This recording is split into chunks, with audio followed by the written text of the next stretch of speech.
What happens when a Hollywood legend decides she's had enough of being interrupted and talks back to one of daytime television's most outspoken hosts? Well, you're about to witness one of the most brutal verbal takedowns in The View's history, where Jane Fonda absolutely destroyed Joy Behar live on national television. This clash was so intense that it left the entire studio in stunned silence, and by the end, Joy Behar looked like she wanted to crawl under the table and disappear forever. Make sure to subscribe and drop a comment below, because this story is absolutely wild. It started like any other Tuesday morning on The View. The cameras were rolling, the audience was settled in their seats, and the hosts were preparing to welcome their guest for the day, the legendary Jane Fonda. At 86 years old, Fonda had seen it all in Hollywood, from her early days as a rising star to becoming an activist and fitness guru. She had agreed to come on the show to discuss her latest project, but what nobody expected was that Joy Behar would turn the interview into a personal attack session. As Jane Fonda walked onto the set, the audience erupted in applause. She looked elegant in a crisp white blazer, her silver hair perfectly styled, and her posture as confident as ever. She settled into the guest chair with the grace of someone who had been in the spotlight for over 6 decades. "Welcome back to The View, Jane," said Whoopi Goldberg, with genuine warmth. "It's always such a pleasure to have you here." "Thank you for having me," Jane replied with a smile. "It's wonderful to be back." But before Jane could even get comfortable, Joy Behar jumped in with her typical lack of subtlety. "So, Jane, I have to ask you about something that's been bothering me. You've been very vocal about climate change and activism, but don't you think it's a bit hypocritical coming from someone who's spent decades flying around in private jets and living in massive mansions?" The question hung in the air like a toxic cloud. The other hosts exchanged glances, clearly uncomfortable with Joy's aggressive opening. Jane Fonda's expression shifted slightly, but she maintained her composure. "Well, Joy, I think that's an interesting way to start an interview," Jane said, her voice steady but with an edge that suggested she wasn't going to be pushed around. "I've been transparent about my past and the changes I've made in my lifestyle. I've reduced my carbon footprint significantly and used my platform to raise awareness about climate issues." Joy wasn't satisfied with that response. She leaned forward in her chair, her voice getting louder. "But, come on, Jane. You can't just say you've changed and expect everyone to forget about your lavish lifestyle. You're telling regular people to make sacrifices while you live in luxury. Don't you see the problem with that?" The audience began to murmur, sensing the tension building between the two women. Jane Fonda's eyes narrowed slightly, and for a moment, everyone could see the fire that had made her such a formidable actress and activist. "Joy, I'm not sure what you're trying to accomplish here," Jane said, her voice calm but firm. "Are you interviewing me about my current work? Or are you trying to create drama for your show? Because if it's the latter, I think you're going about it the wrong way." Joy's face flushed red. She clearly hadn't expected Jane to push back so directly. "I'm just asking the questions that viewers want answered. I'm being honest here. Jane Redderlard. I'm being honest here." "No, Joy," Jane interrupted, her voice gaining strength. "You're being rude and confrontational. There's a difference between honest journalism and what you're doing right now." The other hosts sat in stunned silence as the two women faced off. Sunny Hostin looked like she wanted to intervene, while Sara Haines fidgeted with her notes. Whoopi Goldberg's expression was unreadable, but her body language suggested she was preparing to step in if things got worse. Joy, feeling cornered, decided to double down. "I'm sorry if you can't handle tough questions, Jane. But this is The View. We don't do softball interviews here." That comment was the spark that ignited Jane Fonda's fury. She sat up straighter in her chair, her eyes blazing with an intensity that reminded everyone why she had been such a commanding presence on screen. "Tough questions?" Jane's voice was sharp now, cutting through the air like a blade. "Joy, you call that journalism? You ambushed me with poorly researched accusations without giving me a chance to properly respond. That's not tough journalism.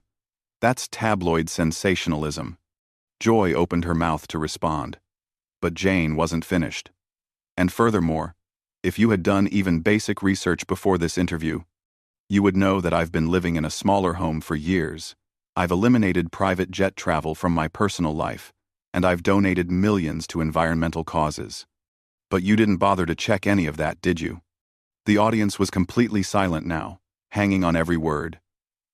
Joy Behar looked genuinely shocked that Jane Fonda was fighting back so forcefully. She stammered for a moment before trying to regain control of the conversation. Well, I think our viewers deserve to know about these contradictions, Joy said weakly. But her confidence was clearly shaken. Jane leaned back in her chair, a slight smile playing at the corners of her mouth. What our viewers deserve, Joy, is honest, respectful dialogue, not whatever this performance is supposed to be. The word performance hit Joy like a slap. Her face went from red to pale in seconds, and she looked around the table as if searching for support from her co-hosts. But they all seemed to be avoiding eye contact, leaving her to face Jane Fonda's wrath alone. I don't know what you're implying, Joy said, her voice getting defensive and higher-pitched. I'm not implying anything, Jane replied coolly. I'm stating it directly. You're performing right now, trying to create conflict where none needs to exist. It's beneath both of us. Joy Behar was clearly rattled. She had started this interview thinking she could intimidate the Hollywood legend. But instead, she was being systematically dismantled by someone who had decades of experience dealing with much tougher opponents than a daytime television host. Look, Jane, Joy tried again. I'm just trying to hold you accountable for your actions. Jane Fonda let out a small laugh that was more condescending than amused. Hold me accountable? Joy, you're a talk show host, not a prosecutor. And even if you were, you'd need to have your facts straight before you started making accusations. The tension in the studio was so thick, you could cut it with a knife. The cameras continued rolling, capturing every moment of Joy Behar's humiliation as Jane Fonda continued her verbal assault. Whoopi finally decided to step in, sensing that Joy was drowning and the interview was spiraling out of control. Maybe we should move on to talking about your new project, Jane. After. But Joy Behar, now thoroughly embarrassed and desperate to save face, made the worst possible decision. Instead of taking the lifeline Whoopi had thrown her, she decided to go even harder. No, wait, Joy said, holding up her hand. I think we need to address this properly. Jane, you've made a career out of being controversial. From your time in Vietnam to your various political stances, you've never shied away from stirring the pot. So why are you so sensitive now when someone questions you? The audacity of that statement left everyone speechless for a moment. Jane Fonda's expression went from annoyed to genuinely angry. She had been trying to keep things civil, but Joy had just crossed a line that couldn't be uncrossed. Sensitive? Jane's voice was dangerously quiet now. Joy, you clearly don't understand the difference between being controversial and being ignorant. What you just said proves that you have no idea what you're talking about. Joy, emboldened by what she mistakenly thought was momentum, pressed forward. I'm talking about your anti-war protests, your comments about American soldiers. You can't just rewrite history, Jane. The studio fell dead silent. Even the crew behind the cameras seemed to stop moving. Jane Fonda sat perfectly still for a moment, and when she finally spoke, her voice had a steel edge that could have cut glass. Joy, I'm going to give you one chance to retract that statement and apologize. Because what you just said is not only factually incorrect, it's deliberately inflammatory and disrespectful to both me and to the veterans I've worked with for decades. But Joy, in her arrogance and desperation, made yet another catastrophic mistake. I don't need to apologize for stating facts. Your actions during Vietnam are well documented. Jane Fonda stood up slowly from her chair, and for a moment, it looked like she might walk off the set entirely. Instead, she turned to face Joy directly, and when she spoke, her voice carried the authority of someone who had faced down much more formidable opponents than a talk show host having a public meltdown. Facts. Jane's voice was controlled but deadly serious.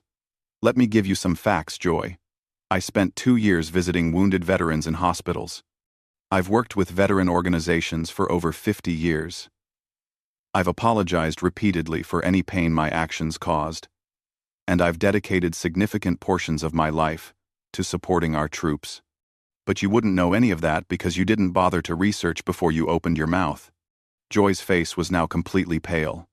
She was realizing that she had stepped into quicksand, but instead of stopping, she kept struggling and making it worse. Well, that may be true, but the perception is still there, Joy stammered. The perception? Jane's eyebrows shot up. Joy, you're not reporting on perception. You're creating it. You're spreading misinformation and then hiding behind the excuse that it's what people think. Sara Haines finally found her voice and tried to salvage the situation. Maybe we should take a commercial break. Maybe we should take a commercial break. But Jane Fonda held up her hand.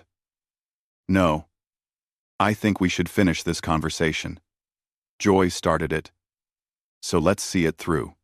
Joy looked like a deer caught in headlights. She had clearly expected Jane to be an easy target, an elderly actress who would crumble under aggressive questioning. Instead, she had awakened a force of nature who was now systematically destroying her credibility in front of millions of viewers. Joy, Jane continued, you have a platform that reaches millions of people every day. With that platform comes responsibility. You can't just throw around accusations and half-truths because you think it makes for good television. I wasn't throwing around accusations, Joy protested weakly. Yes, you were, Jane shot back immediately.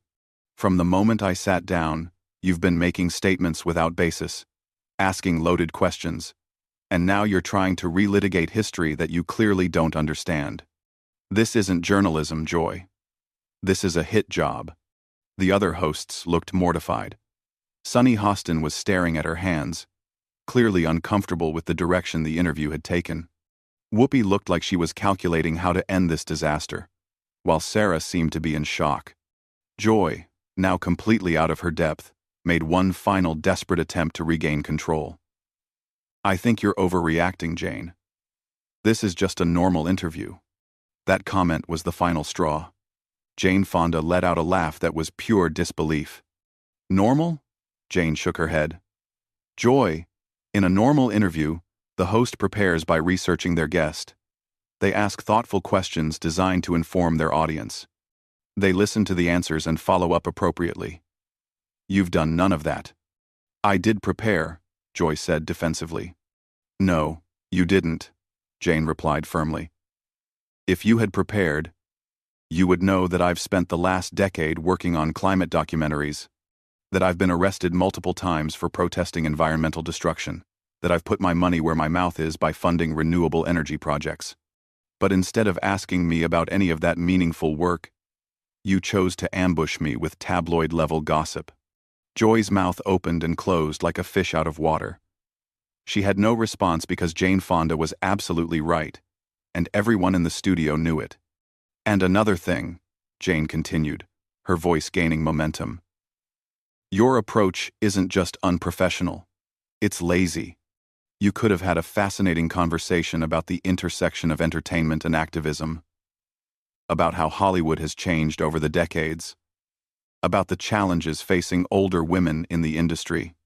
Instead, you chose to create fake controversy because you think conflict equals good television. The audience was completely silent, hanging on every word.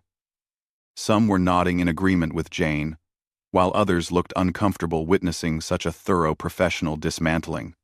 Joy finally managed to find her voice again, but it came out as barely more than a whisper. No, Joy, Jane said, sitting back down but maintaining her intense eye contact. You were trying to score cheap points at my expense. There's a huge difference." The weight of Jane Fonda's words settled over the studio like a heavy blanket. Joy Behar looked smaller somehow, deflated and defeated.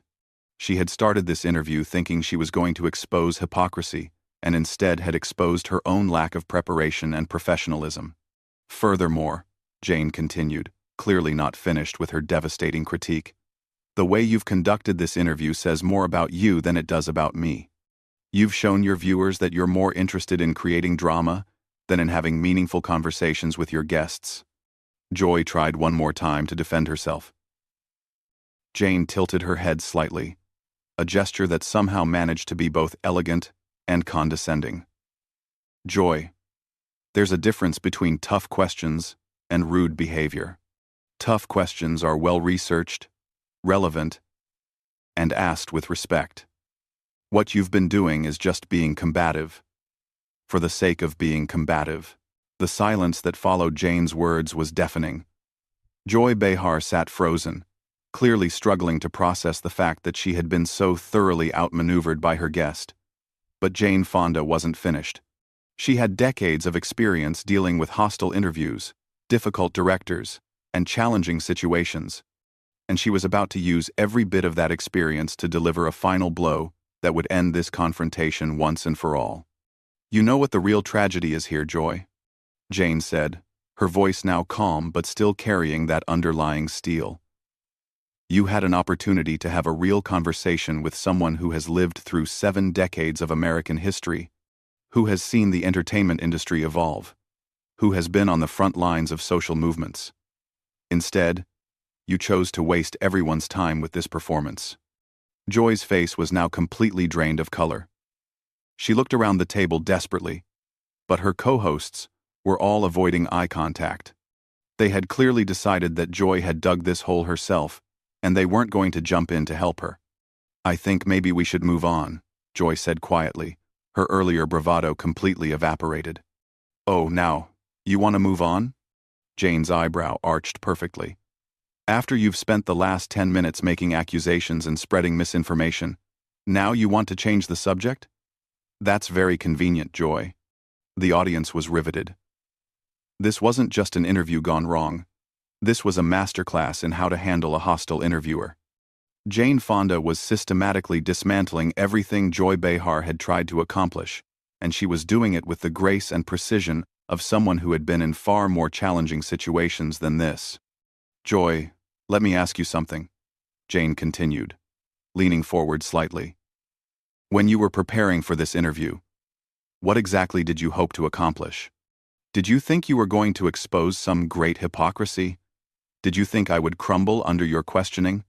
What was your end game here?" Joy opened her mouth, but no sound came out. She was completely speechless, trapped by Jane's direct questioning, with no way to escape, without admitting that her entire approach had been wrong from the start.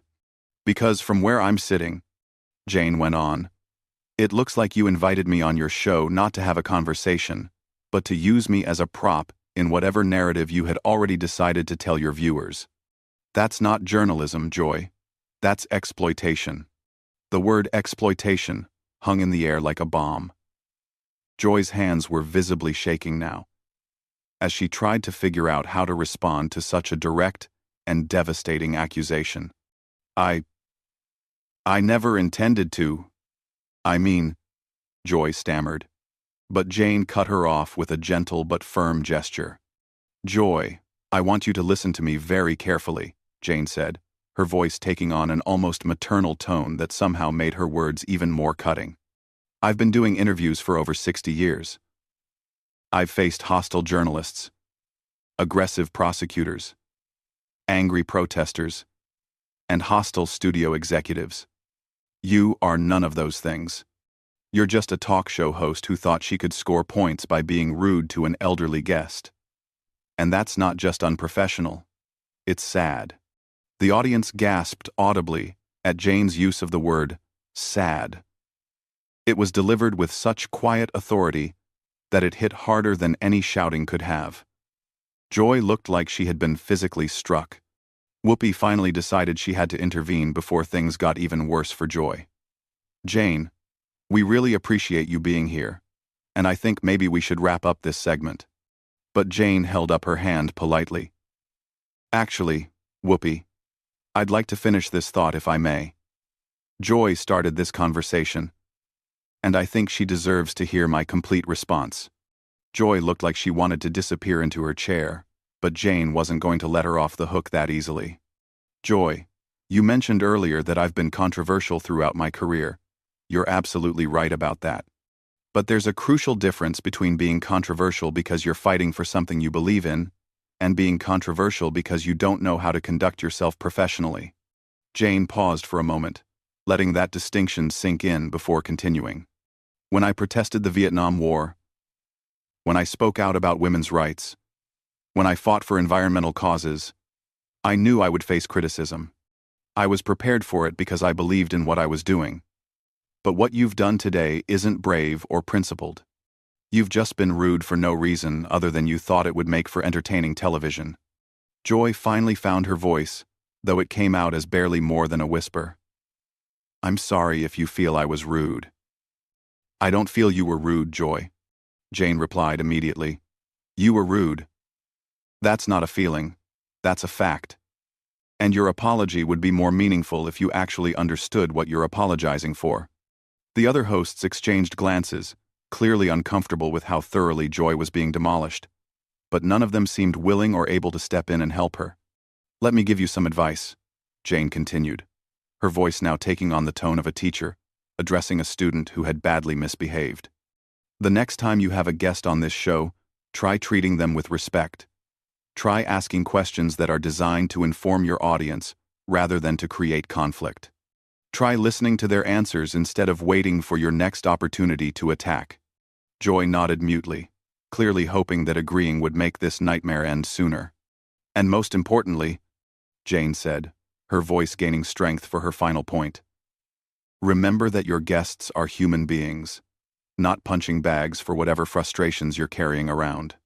We come on shows like this to have conversations, to share our experiences, to connect with audiences. We don't come here to be ambushed by hosts who haven't done their homework." The studio was so quiet that the hum of the cameras was audible. Jane Fonda sat back in her chair, having delivered one of the most thorough and devastating takedowns in daytime television history. Joy Behar looked absolutely destroyed, her earlier confidence replaced by humiliation and regret. "Now," Jane said with a slight smile that didn't reach her eyes, "would you like to ask me about my actual work? Or should I assume this interview is over?" 2000. Joy looked around the table desperately, but found no help from her co-hosts. Whoopi was staring at her hands, Sunny was looking at the ceiling, and Sara was furiously scribbling notes that she probably wasn't actually reading. I think we should go to commercial," Joy finally managed to say. Jane Fonda stood up gracefully, smoothing down her blazer. "That's probably for the best. Thank you for having me. And I hope you'll consider what I've said today."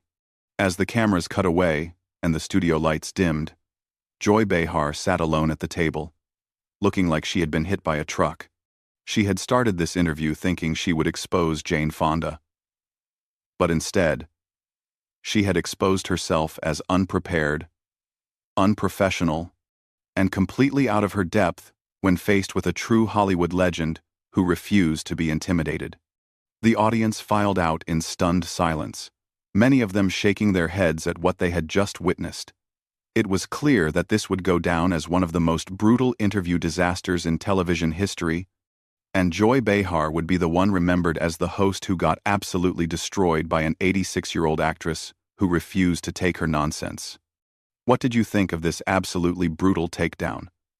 Have you ever seen a guest completely destroy a host like this before? Drop your thoughts in the comments below, and make sure to subscribe for more incredible moments like this one.